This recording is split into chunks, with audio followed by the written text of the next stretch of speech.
A veritable three-for-all here at TD Garden as the Celtics overcome LUKA Doncic and the Mavericks 114-93. My name is Mike Petraglia, joined as always by Josue Pavon. This Garden Report brought to you by the great folks at 1-in-100. Go to 1-in-100.co now and register for your chance to win in a raffle killer Bruins, Patriots, and Celtics tickets, and also register for a chance to win tickets to the upcoming Patriots divisional round game at Gillette Stadium. That's 1-in-100.co. Go there and register now.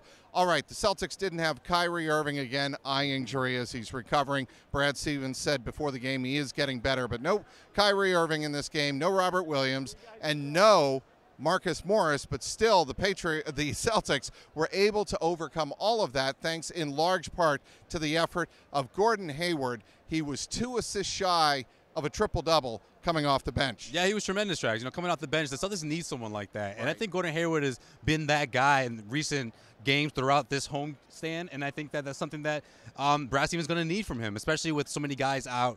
You saw the energy that he was bringing. I felt like that energy was contagious, and I think a lot of that had to do with Gordon Hayward in the second half especially. They created separation. You saw those fast break opportunities, and that separation that the Celtics really needed is what really made the difference down the stretch in that fourth quarter. All right, let's talk about the three-for-all that we were talking about at the Open. 21 of 45 the Celtics were from home run distance, and Marcus Smart led the way. Look, yes. There's good Marcus Smart and there's not so good. Tonight he was 5 of 7 from three-point land. He wound up with 17 points. He was part of a dynamic starting lineup. Marcus Smart is really picking his spots from deep. And I don't know, call me crazy, but I feel like some of that has to do with the fact that he's the 10th best three-point shooter in Celtics history. Ever since then, I see he's very meticulous in terms of where he decides to shoot the three ball. He's not just jacking it up like we used to see the old Marcus Smart. The open looks is really the key for him. It's the key, and I think it's the momentum that you're seeing him, the way he steps into the shot. He's not forcing it. He's not, doing that left step away where he sort of creates space for himself. No, he's walking right into it. His follow-through is there, and you saw him open a lot of times. And that's a shot that's going to be available for Marcus Smart because teams aren't necessarily giving him the respect from that deep instead of other players, other Celtics players that are considered more of a three-point threat. Guys like Marcus Morris, guys who weren't even here today. Kyrie Irving, of course. Marcus Smart still got those open looks, and he knocked them down. What did you think of Jaylen Brown's 21-point performance? I thought it was great, and I thought that seeing him and Gordon Hayward both be effective in the same game is something that we haven't seen a lot, if any, times throughout this regular season. So that's a really good sign.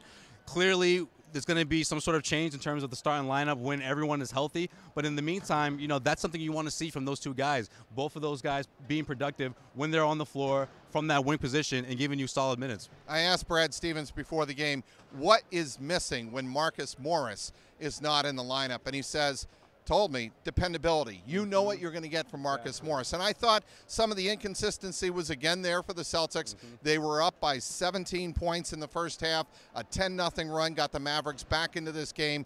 LUKA Doncic, who finished with 19 points and 8 rebounds. Look, everybody's going to be talking about that 19-year-old star for years to come in the NBA. And he hit a miracle 3 to end the first half. The Mavericks were down just 7 points. Celtics go on a 21-6 run in the third quarter and really put this game away. And they also made him really fight for those shots. The first quarter, I thought they really set the tone defensively, throwing different bodies at him, giving him the double team when you needed to, and making him work for those shots. Like you said, a miracle 3. Those are the kind of threes you want to see the Celtics force guys to take. Doncic is obviously a focal point of the offense, so when you get to him, you really rattle the entire starting unit, and that's exactly what the Celtics did. They did manage to go on that 10-0 run, but the Celtics responded perfectly in that second half, and it really made the difference. All right, on that three-pointer, by the way, Josue, Marcus Smart did twist his left ankle. He hobbled off the court. He was able to do a halftime interview just before going to the locker room, an indication he would be okay indeed. He came out in the second half and was totally fine. The Celtics wrap up this victory, their second straight in this 4-game homestand, beating LUKA Doncic and the Mavericks 114-93. This Garden Report has been brought to you by the great folks at 1-in-100. Go to 1-in-100.co now and register for your chance to win killer Bruins and Celtics tickets, as well as a chance to win Patriots divisional round tickets at Gillette Stadium on Sunday, January 13th. Be sure to go to 1in100.co and register today. Inside TD Garden for Josue Pavon, I'm Mike Petraglia, CLNS Media.